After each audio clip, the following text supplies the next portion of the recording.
means that it is not illegal. Government is not the solution to our problem. Government is the problem.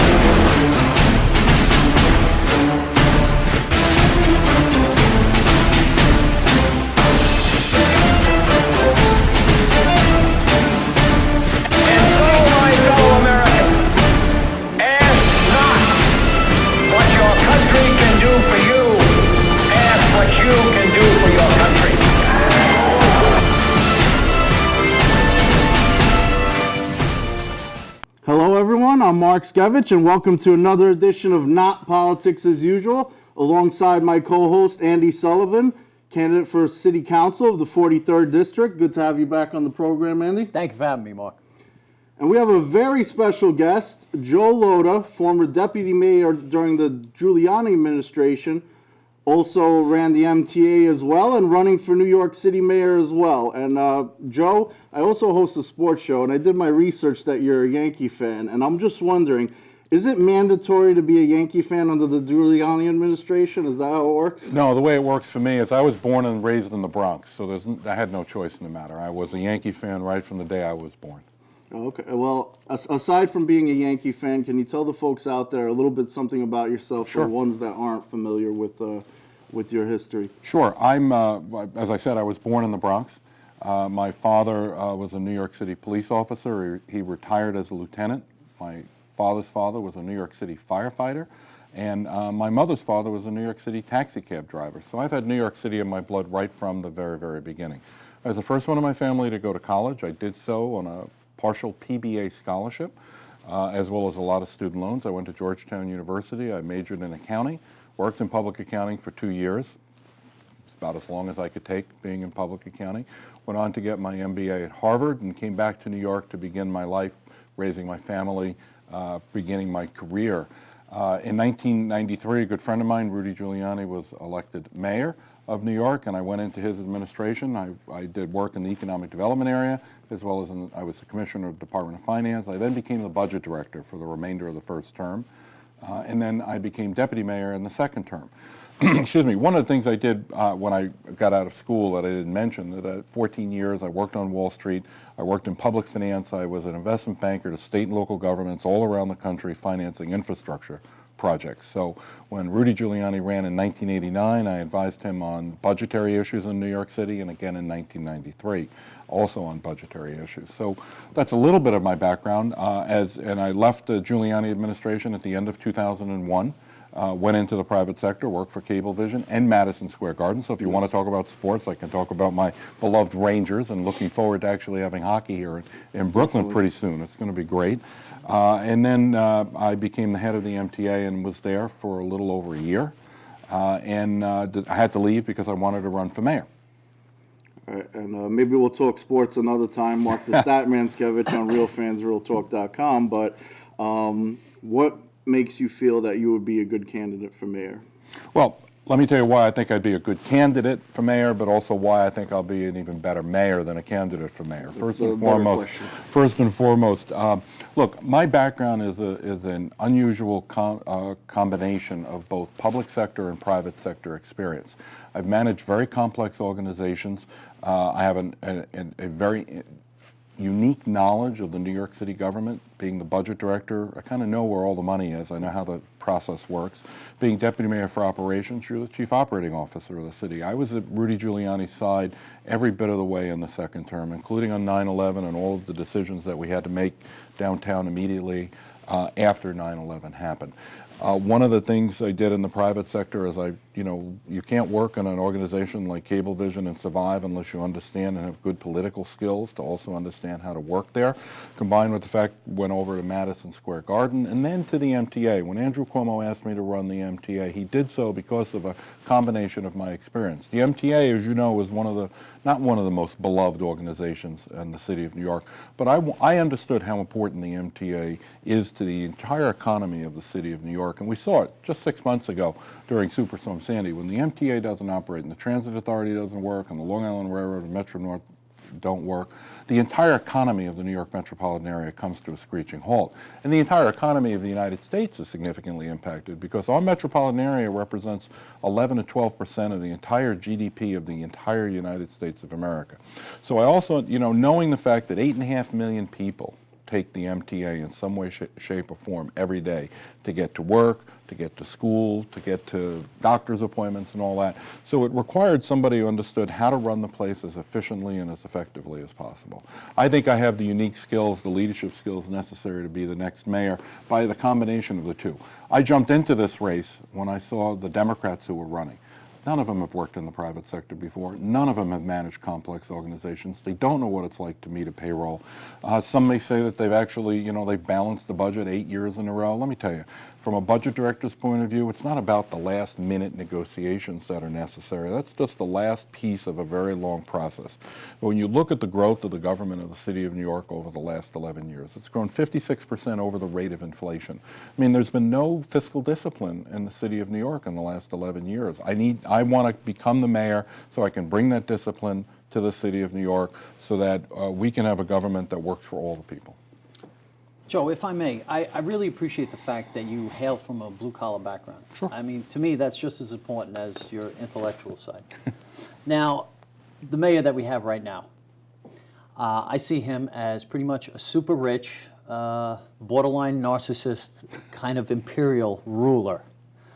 Man, Bloomberg is up. What will be the stark, I'm hoping stark difference between the way a Bloomberg administration was and a Lhota administration would be? Well, Andy, nice to know you have a significant opinion on the current mayor. I'm a little shy. A little shy on that, I can tell. Look, all people are different, and let me start off in two specific areas. Management style. I think the current mayor has decentralized decision-making within the administration. Right now, each and every one of his agency heads, the commissioners that he's been able to appoint, he treats them as if they're the CEO of their business, and they're allowed to make decisions. And by doing that, he's created these silos within agencies. Agencies don't talk to one another. We're going through a period of time right now, right as we speak, here in Brooklyn, where they're putting in all of the bike racks for the new bike share program. Right. And we're finding out that there's not been a whole lot of coordination between the Department of Transportation and the Police Department and the Fire Department about the actual location of each and every one of these bike racks. That won't happen in a Lhota administration. I'll bring all the commissioners in, and they're not going to be I will be the CEO. I will be help setting the strategic direction. They will be the operating heads, but I'm going to require them to all sit down and work together with each other and with the community. So situations like this don't have to happen. When it comes to, one of the things I think you were leading to is the mayor has on numerous occasions decided to say we're going to ban this product or ban that product. Correct. Let's talk about the soda for a second. I understand what's inside the mayor when he says that sugared drinks are causing obesity in the inner city. I get it. I've read the same reports out of Johns Hopkins Medical School and their entire university on that issue. But the reality is I think it's important for Americans not to be told what they can do and not to be told what they can't do, but Americans need to be educated. When properly educated, I think Americans, by and large, will make the right decision.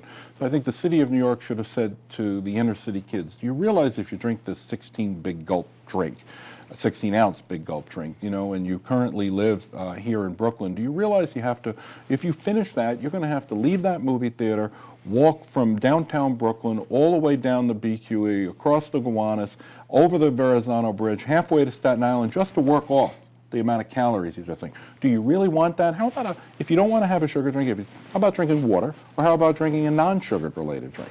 I think education goes a long way. Once after you go through the education process, if you're finding that there's still abuse and the inner city obesity is still continuing, then you can consider banning it. It's exactly what happened with cigarettes. We first notified everybody how dangerous it was. We saw a drop, and then the drop plateaued, and then we decided we shouldn't have it in restaurants, and the drop went down even further. And then we decided we're not going to have them in bars anymore. And then all of a sudden the drop has been precipitous, as well as the same time that they taxed it to death as well. Just to follow up, I really appreciate the fact you touched on education. Mm-hmm. I think in many ways we keep on treating symptoms instead of the disease. Right. And especially in education where there's no gym class anymore every day, it seems. Now, I have 2 young kids, and yeah, my kids are overweight. you know, and I was a former athlete, and, you know, it drives me crazy. You know, kids are addicted to these video games and, you know, all of the Xbox and computers. And I think if we mandatorily had a gym class every day, something so simple as that, just to kind of jumpstart their metabolism and get them healthier and get them into more healthy activities, I think that alone would be a real plus. And it wouldn't matter what they're drinking or what they're eating, because when you're young, you have that gift, you know, of youth.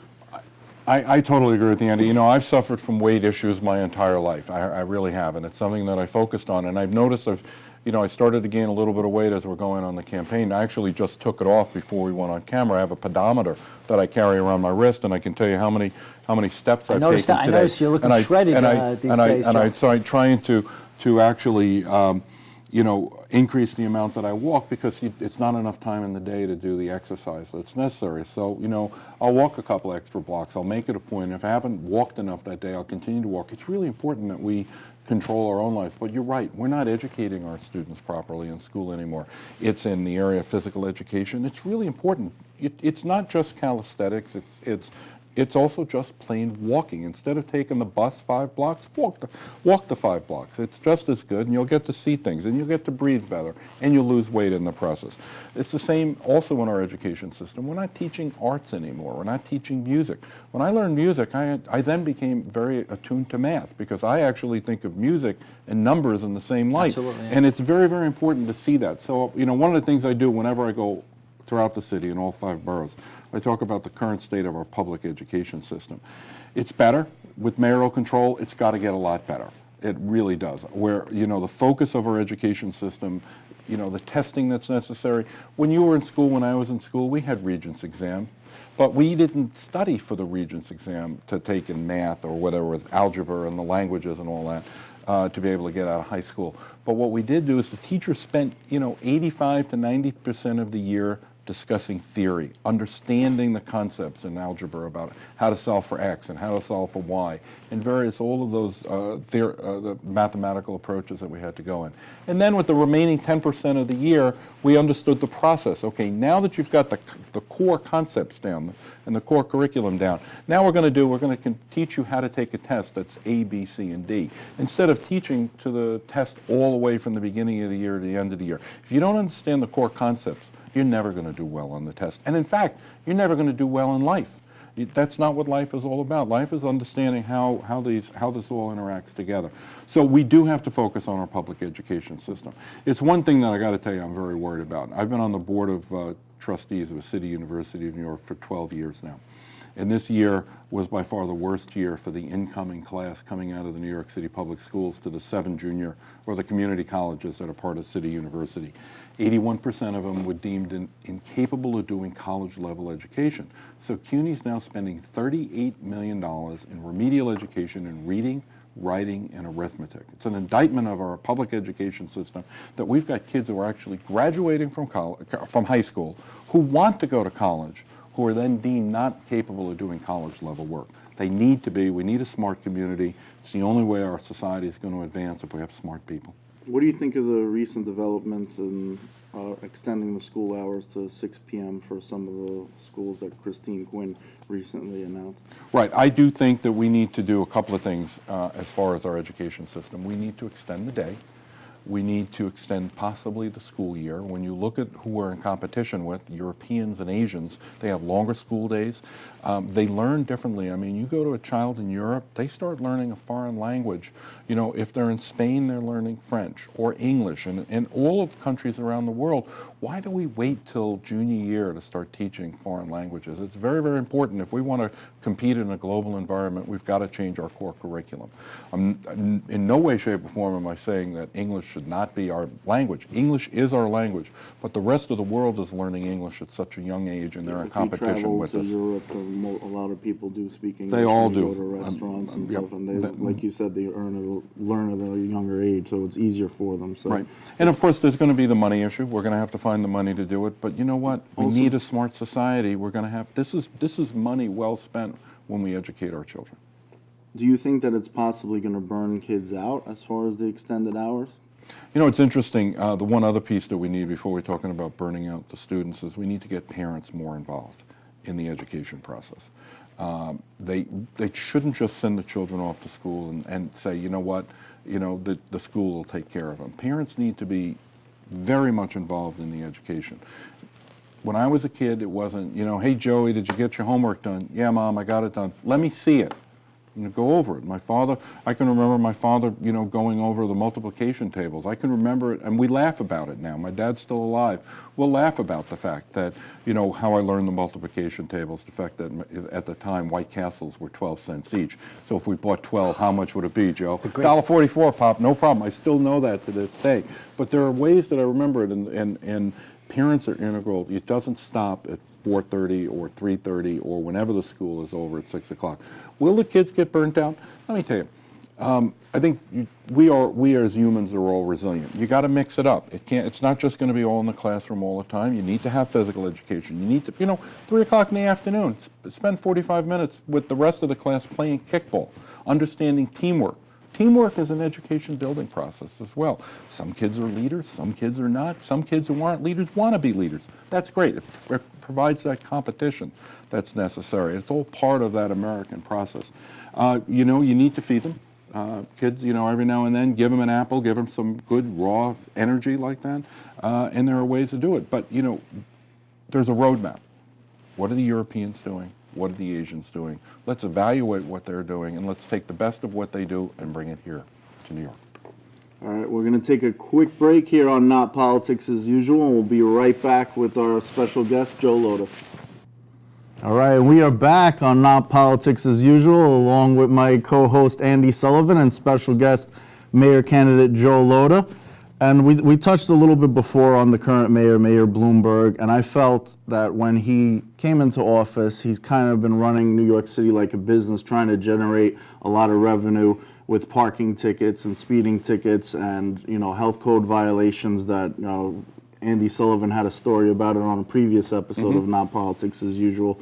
What's your stance on the excessive increase in the fines itself and the almost kind of misleading the public, like intentionally putting no standing signs for no reasons, just to get tickets, which I notice in the Bay Ridge neighborhood a lot where I live. So what's your stance on that? Let me give you a little bit of facts of what's actually happened over the last 11 years. Our budget, the operating budget of the city of New York, has grown 56% over the rate of inflation. We're required to have a balanced budget, so that means our tax receipts and our fees and our fines have also grown 56% over the rate of inflation.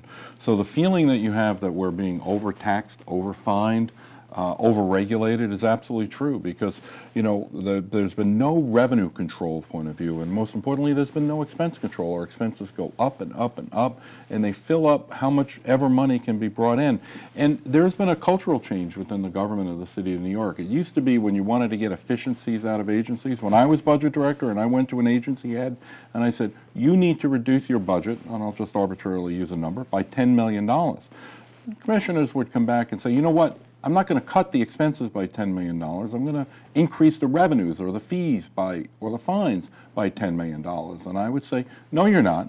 It's only worth 50 cents on a dollar revenue. You still need to have expense reductions. That's changed in the current administration. If an agency head is told that they have to produce a savings of $10 million, that can be done in either expense cuts or in revenue. And so it's been in revenue. It's a lot easier to do than to find ways to manage the agency, make it more efficient, reduce it in size, and I'm not at all talking about reducing in any way, shape, or form service delivery at all. All organizations, it's a $70 billion budget.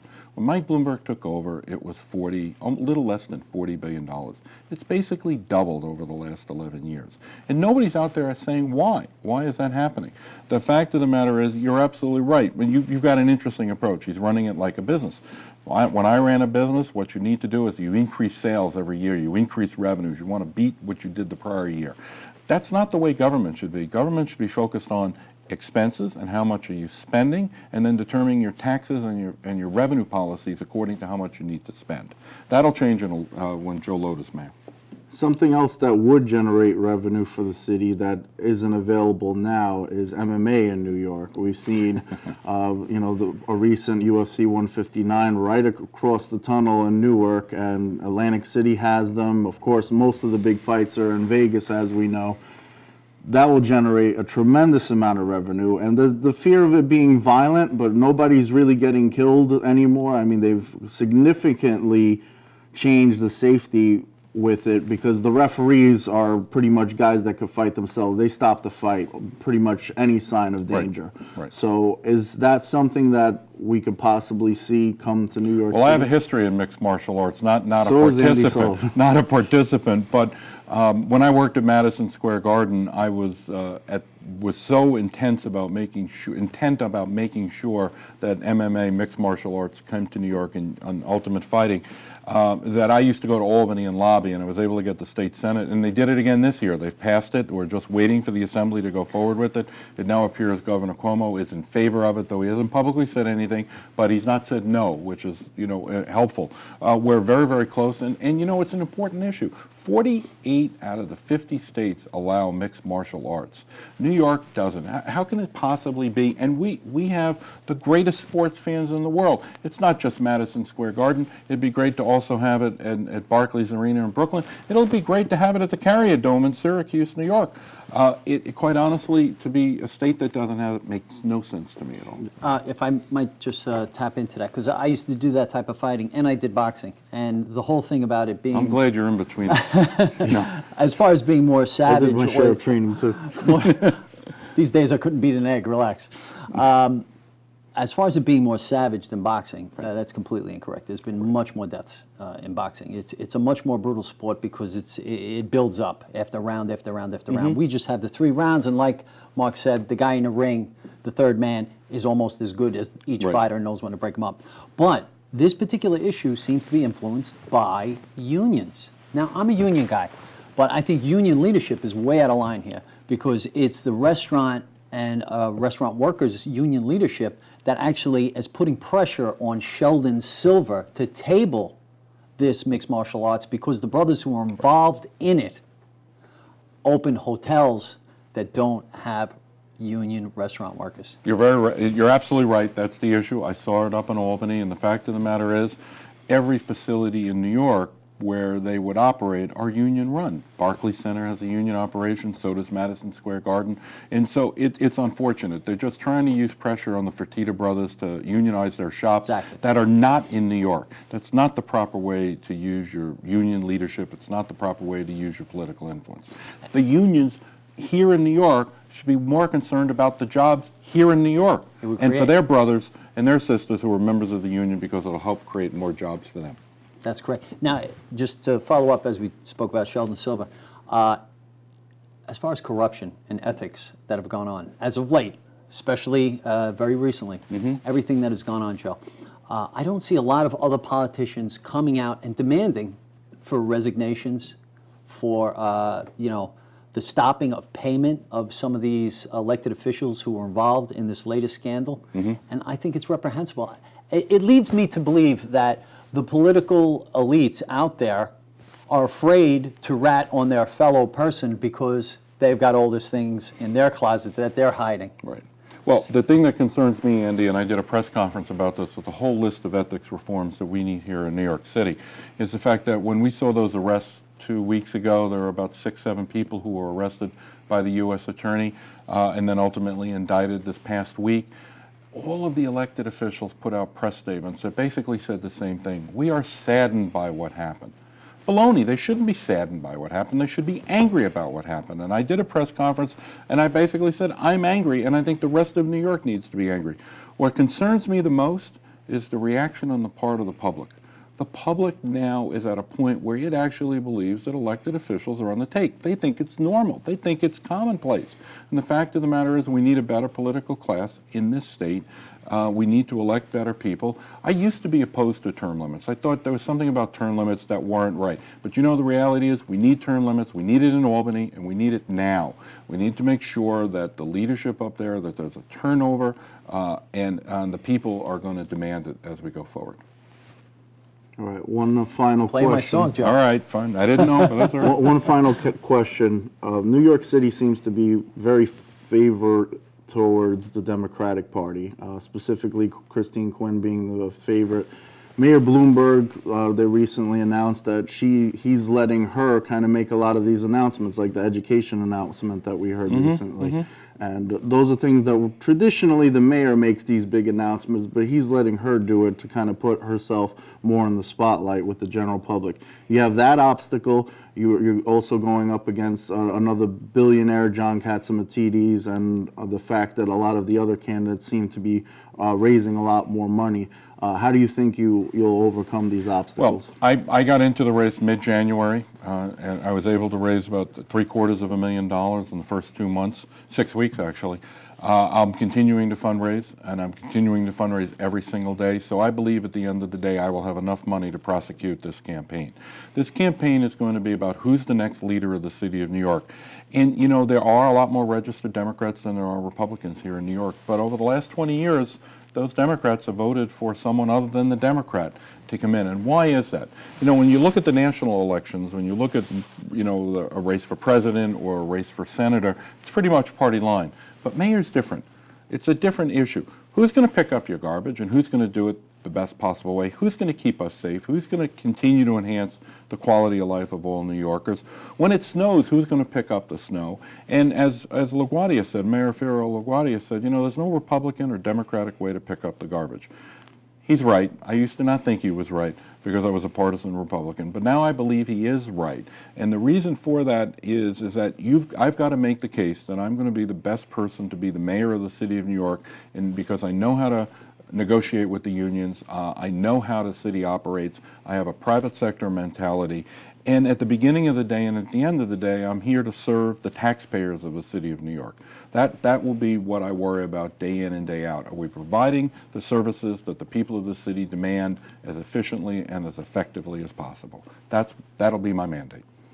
All right, and can you tell the folks out there a website that you have maybe so they could get more information about you and possibly to donate as well? Absolutely, and I love that donation part. Thank you very much. My website is www.joelhotaformayor.com, and I very much appreciate the opportunity to tell that to the public, and also to say if they want to support me, go to the website, give us your name, we'll get you involved in the campaign very, very quickly. Well, you obviously have experience on your side, as you mentioned earlier, and it was a pleasure having you on the program. Great. All right, and for Joe Lhota, my co-host Andy Sullivan, once again running for the 43rd District City Council, which is the Bay Ridge, Bensonhurst, and Dyker Heights area. I'm Mark the Statman Skevich, and thank you again for joining us for another edition of Not Politics as Usual, and we'll see you next time.